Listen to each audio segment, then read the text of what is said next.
guys, Eve Salazar here, and we're going to do tutorial number 2 today. So, if you saw tutorial number 1, and I'm kind of hoping that you watch these in the order that I've shot them, and there's a reason for that. So in the first video we talked about planking, what exercises to do to get better at planking, and I didn't go into a lot of head and neck organization, but I will talk about that in relationship to quadruped and planking. So head and neck posture is probably the most important thing that I teach. And sometimes I come at the head and the neck kind of through the whole body rather than just focusing in on the neck. And the reason for that is that there's a lot of neck issues out there. I've experienced neck issues before. I have a very long neck, and so I've had one of those things where my neck's gone out, right? So if you've ever had your neck go out, you know how debilitating that is. And when your neck goes out, you really lose the ability to function completely. You can't bend over, you can't even sit up. So when you can't sit up or bend over or move the rest of your body without pain, because all of the pain is here in the neck, it's very, very debilitating. And then what starts to happen is if we have neck pain, we start to treat the neck as if it's very, very fragile. And the neck is really another limb. So if we start to think of the neck, which turns the head, just like the arm or the leg, and we want to develop strength in the neck. But first, before we develop strength, we really want to talk about head and neck alignment. So we want to talk about head and neck alignment, then we want to talk about lengthening in that alignment, and then we want to put strength on top of that. So kind of coming through this tutorial in that order. So we're going to talk about head and neck alignment in relationship to the bones and the muscles. Then we're going to talk about exercises to lengthen the neck and to bring awareness around head and neck posture and where your head and neck should be in basic postures.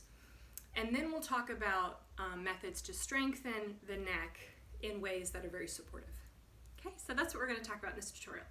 And we're going to start by taking a look at the cervical spine. So the cervical spine are the 7 vertebrae here that connect the head by way of the atlas axis. So the atlas axis are the bones that they kind of sit like this, and they allow the head to rotate, and they allow the head to move up and down, and so that we can't turn our heads 360 degrees. You know, there's some animals out there that can do that, like owls. It's really creepy, really weirds me out.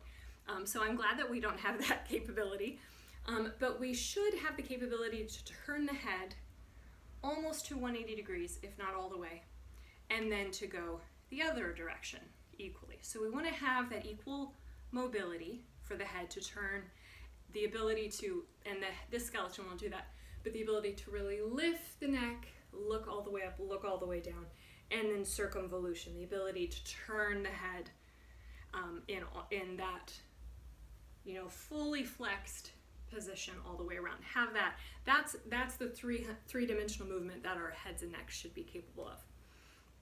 So, but if you've had a neck injury or you have neck issues, you start to get a little scared to move that much.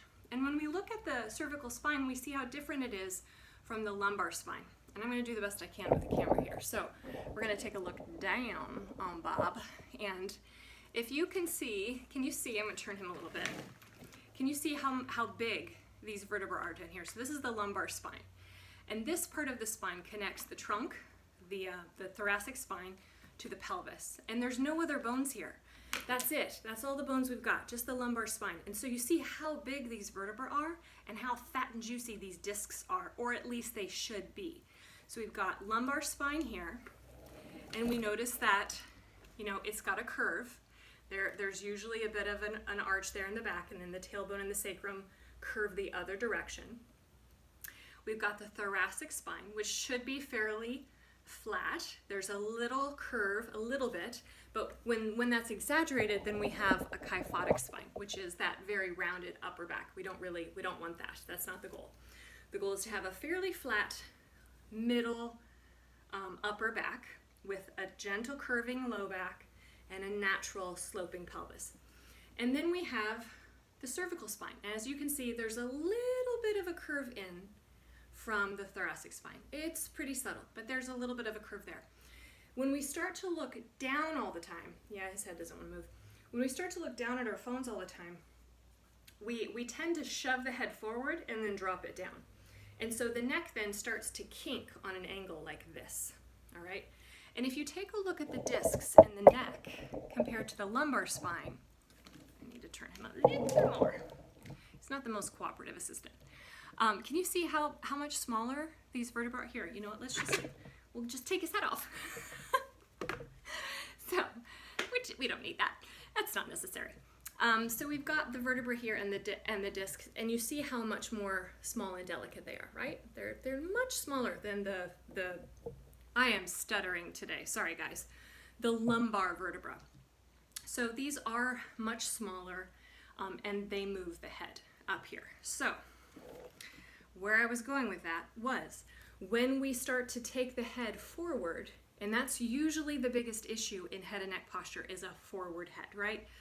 Even in someone who's fairly athletic, generally speaking, they will tend to have a chin that leans a little too far forward. So when we have that, and so even though his head won't move forward, I'll pretend it's coming forward. So we've got this head that's leaning forward a little and down a little.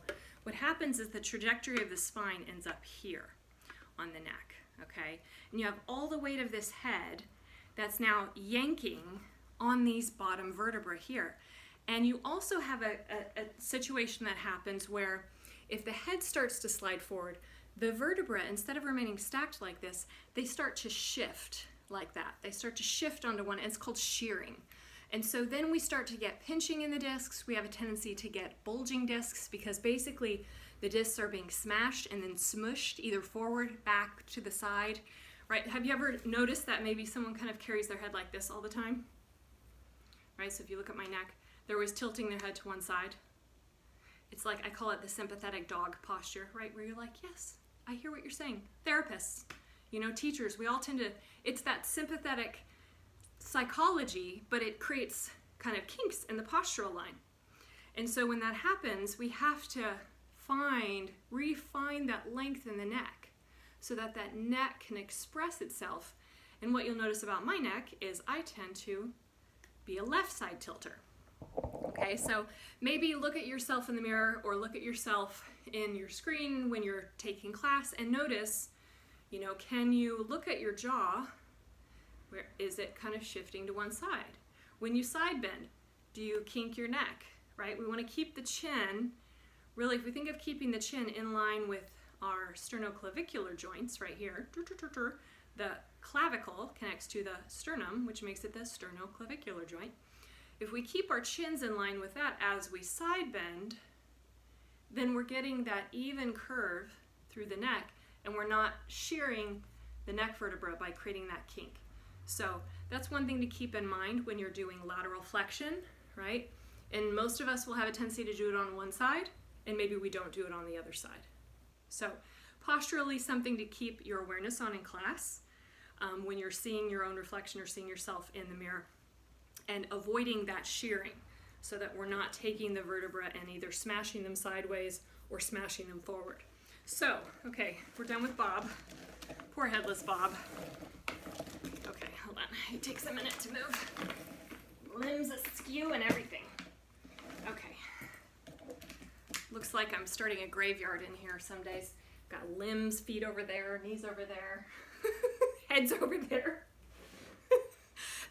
I was shooting a video and it was nighttime, and so I had this room lit up, and someone was walking past on the sidewalk and they stopped and they're looking in because I'm holding this skeleton. Anyway, I think my neighbors are terrified of me. They're like, who's that crazy woman with the bones? Okay, so back to the exercises. So this is the first one for simply aligning the neck on top of your body.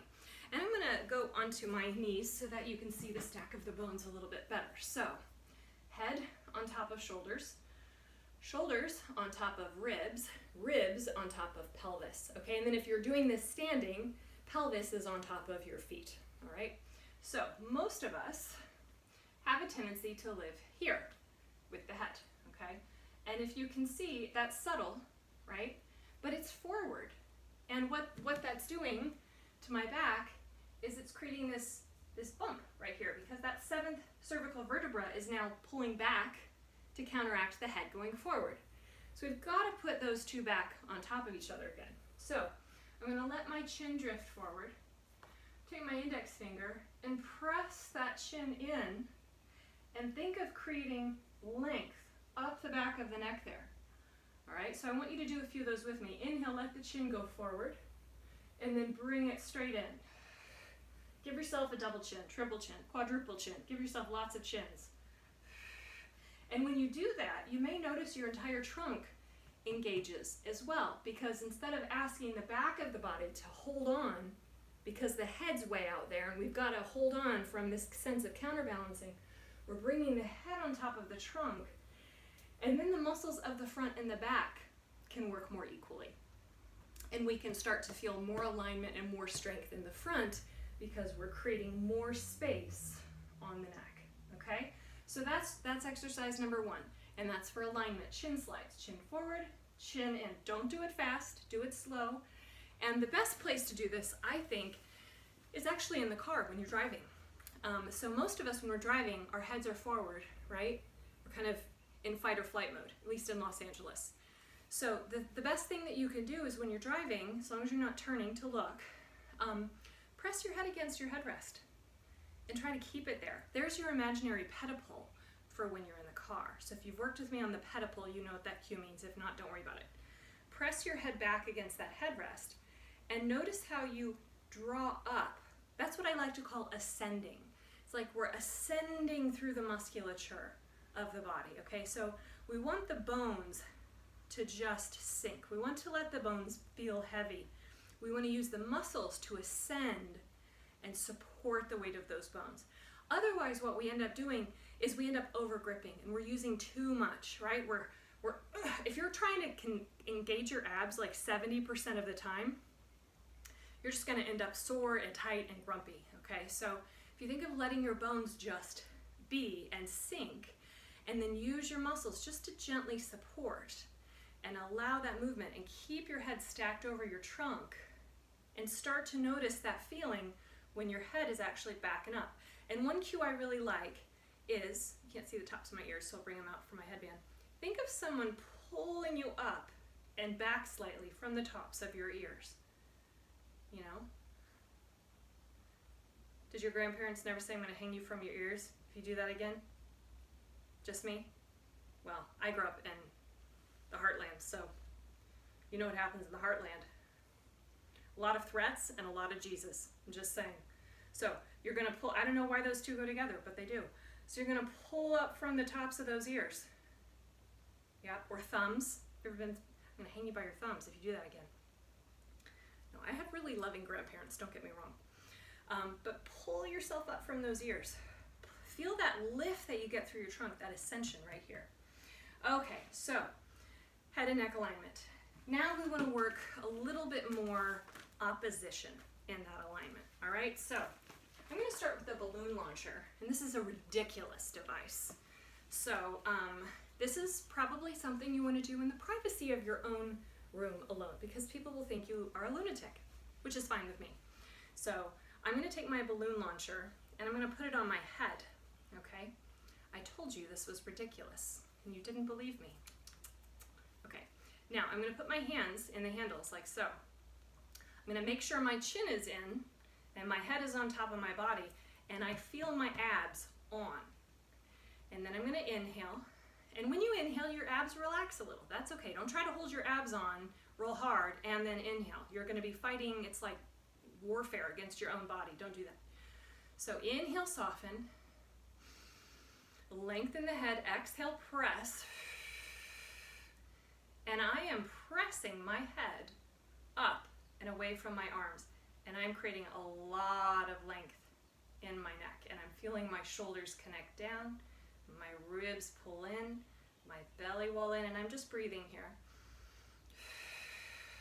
And I'm finding that ascension of the muscles and the bones together right now. And then I'm going to bring those hands back. Okay, so you could do that a few times. You could work your balloon launcher a few times. I only have to do that 2 to 3 times, and then I really get a strong sense of, okay, that's where my neck needs to be. And then once you get that sense of that's where your neck needs to be, and you notice how these muscles, hopefully they look a little softer, a little straighter. You could also do this if you're like, I'm not buying a balloon launcher to do that for 2 seconds.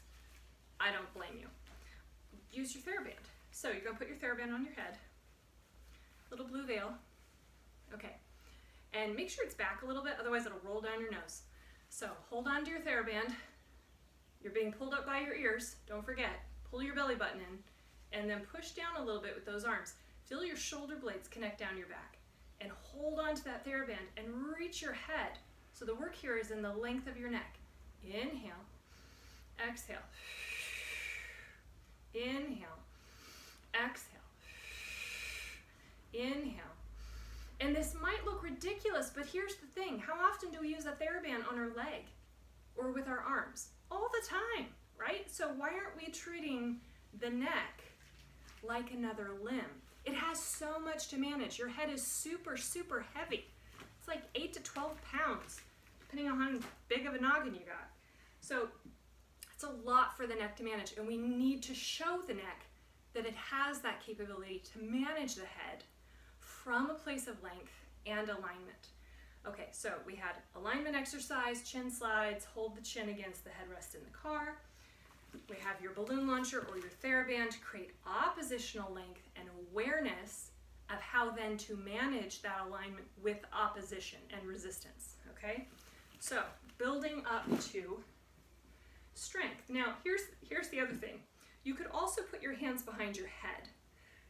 The only reason I don't always suggest that right off the bat is that if you're a forward head person and you're already struggling and maybe you can't quite feel your headrest, and that's already really, really hard, what we wouldn't want to do is to add the arms if you can't comfortably get your arms really back. So if you're someone who, like, over your head with your arms ends about here, you can't get them all the way back, then I wouldn't suggest the hands behind the head. There's going to be another option for you here in just a minute, the towel. So hang in there. Take your hands behind your head if you have that shoulder capability, okay? And if you can keep the ribs lifted and engaged, and you're just going to put your fingertips against the base of the skull. So I'll turn to the back so you can see. So base of my skull is about here.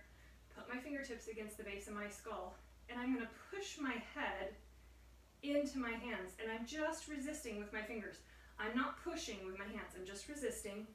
And what I feel kick on are my lats right here. And I feel the front of my neck soften because it's not having to hold my neck up. So it's just long and soft right here. This is not working. The back of the neck is lengthening, and I'm starting to feel what I call the roots of the neck. The muscles of the neck tunnel down into the back. So we've got upper trapezius, lower trapezius, and the rhomboids, and then the multifidi and spinal erectors. And you really start to feel all that wake up. And then when you add the arms here, keep the elbows wide and resist, now you're feeling work recruiting from the arms and even into the belly. So we're really treating this whole upper hemisphere like it's an integrated unit. And that's what's really important. When we start to pick and choose exercises and we don't remember to bring it back into integration, we're really losing the point of Pilates. That's physical therapy. Okay, physical therapy is where if you're broken, you go and they give you like a handful of exercises and you learn how to strengthen that body part. And then usually you're done. And they go, great, that's better, bye. Pilates is where we take that, which is now fixed. It's not broken anymore. It now works. It knows how to use itself, right? So you broke your arm. You had to go to rehab, get it fixed. Now the arm can control itself and connect, but it's still weak. It needs to strengthen, and it needs to strengthen and integrate into the whole system. So that's really the thing. We want to integrate the head and the neck into the trunk and work from the trunk so that the head and the neck can find that oppositional length, and there's no tension there because we're not bearing down with the neck. We're finding that lift, and all of the work is coming here or it's coming back here. Okay, so couple other exercises. I'm going to show you this sitting up and then I'll show it to you laying down. So I love hand towels for this, and I sell a towel. It's got my little Barrel and Spring logo on it. It's about this long and it's kind of skinny, and that's for a very intentional reason. So I fold it in thirds, so it's still got kind of a big, and you can even keep it, if you just want to put the whole towel behind your head, you can do that if you need more support. So if you're someone who your neck is a real issue and you need support, this towel is great. And then you wrap your hands all the way around it so your hands have something to grip on. And it really fills up your hands in a nice way. Now, we're going to draw the shoulders down away from the ears. Reach the elbows out wide, pull the hands back, and then push the head gently into the towel, pull the chin in, make sure the chin is level with the horizon. It's not tilted down, it's not tilted up. If you can see the ceiling and you can see the floor, you want to be looking straight ahead. You don't want to be looking at the ceiling or the floor. Reach out through those elbows, okay, and then try to pull your shoulders down a little more while your head stays back and while your hands stay back. And notice what wants to creep forward, right? So usually the hands will want to curl in or will want to lift the shoulders like this. So if your shoulders look like this in the mirror, what we're going for is out and down, and then pull the hands and elbows back, pull the belly and the ribs in, press the head back. So there's your posture, right? And that towel is giving your head some support. So if you're someone that can't get your hands back here, because that's a little too much impingement, use a towel. It will give your hands a lot more room, and you can feel the arms having to learn how to work with the neck. So arm organization is huge with the neck. It's massive.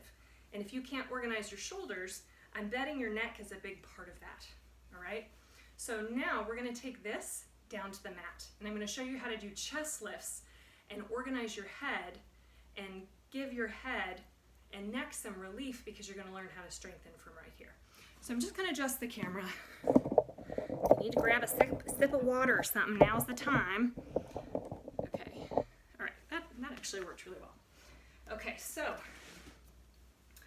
this is a great modification if you're in my Saturday class and you are like, I can't hang with all that ab work.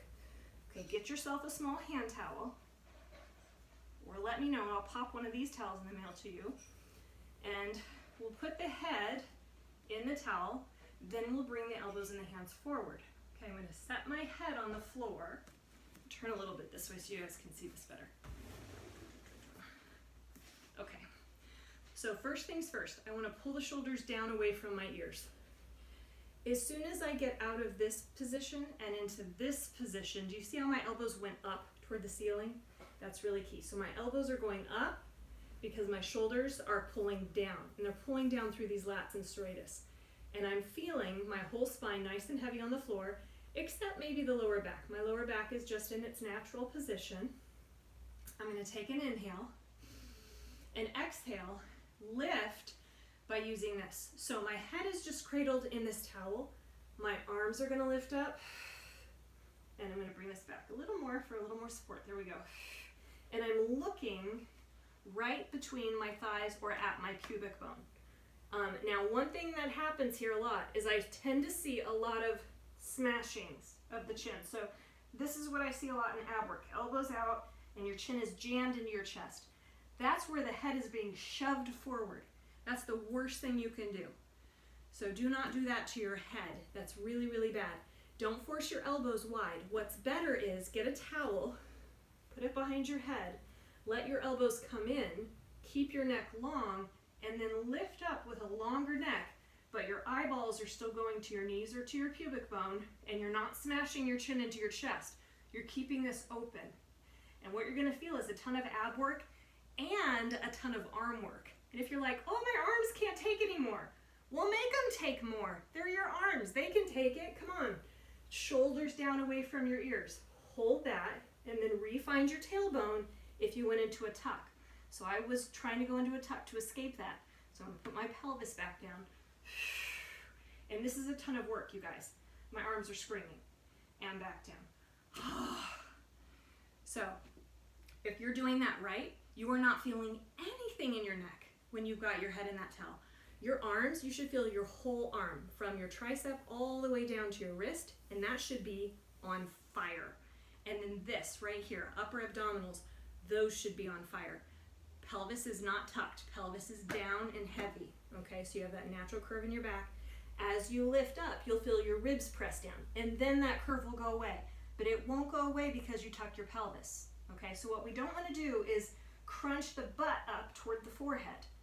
That's a big no-no, okay? Butt stays down, ribs come down, head and chest lift, and we're pulling those shoulders out of the ears, but we keep length in the front of the neck, we keep length in the sides of the neck. The other thing I see a lot is I see a lot of this. When I say lengthen your neck, I see this. That's a chin lift. That is not lengthening your neck. So that's shoving your chin up, okay? So this is your throat. For purposes of being in class for cueing, this is your throat, this is your neck. So if you hear the cue, lengthen your neck, and you shove your chin up, you are shortening your neck and lengthening your throat. Okay, I cue very specifically for the most part, unless I'm stuttering.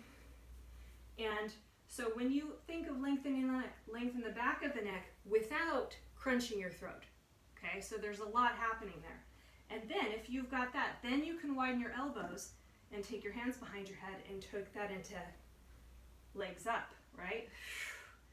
And then we're keeping the head and neck organized. And I'm trying to keep my eyes on my toes, right? Or if I'm looking at my pubic bone, I'm looking down with my eyes. I'm not dropping my chin to look at the pubic bone. And use of focus is a big thing for the eyes. So that takes us into the roll-up. The roll-up is going to be the next video, and there's going to be a lot about the head and the neck in terms of that and use of focus too. So last exercise here. This one is for relaxation of the neck. You're laying on the mat. You're going to imagine there's a pencil sticking out of your nose. And then you are going to very gently do circles on the ceiling with your pencil. And you're just letting those cervical vertebrae relax. The muscle, well, the vertebrae can't relax their bones. They're just going to do their thing. But the muscles are going to relax.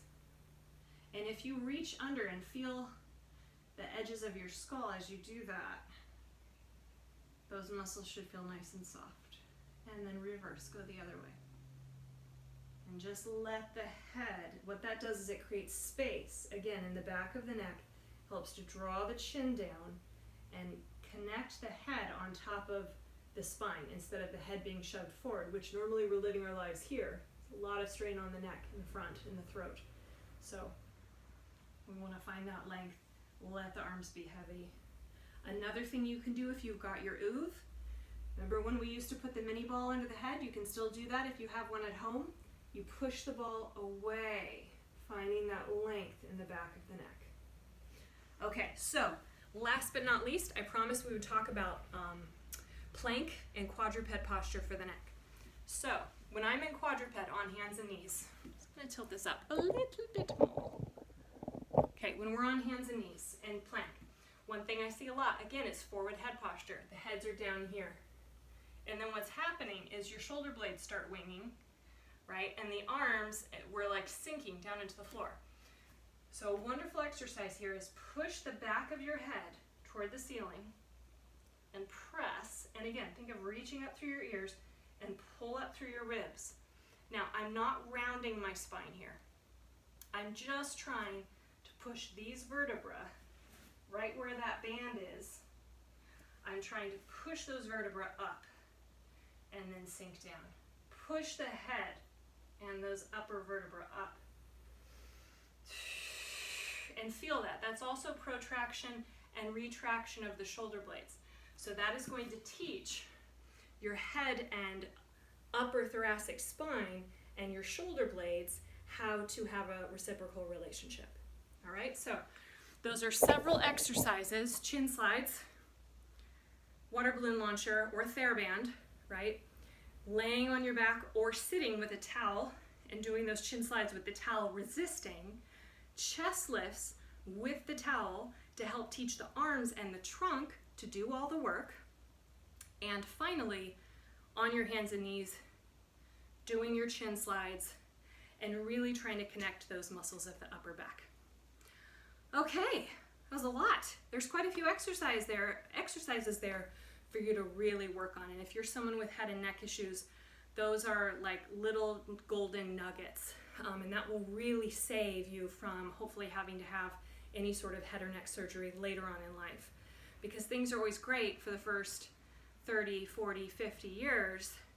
and then things start to crumble because there's a tax on movements that have poor efficiency. And what we want to do right now in our midlife is to remove the tax on those patterns because we create a more efficient movement pattern. And you have to spend some time on that. It doesn't happen by just doing an exercise 5 times and you're done. You have to integrate that into your whole system of being. Just like you integrate the head into the whole system of your body, you have to integrate these exercises into your whole system of living. So you're driving in your car, you're doing your chin slides, right? There, boom, you've integrated an exercise into your life. And let's say you just make a habit of doing that. Or let's say you're like, okay, I don't want to be distracted while I'm driving. Great idea. You get in your car, buckle up. You do 10 chin slides. That's hard to say. 10 chin slides. Really connect to those muscles. Pin your head on your headrest before you start driving, right? There's a way to, and also it's a way to link an exercise into your life habits. So exercises are more inclined to stick around if we can connect them to something that we do every single day. Okay, looking forward to seeing you in the next tutorial. Tutorial number 3 is going to be about the roll-up.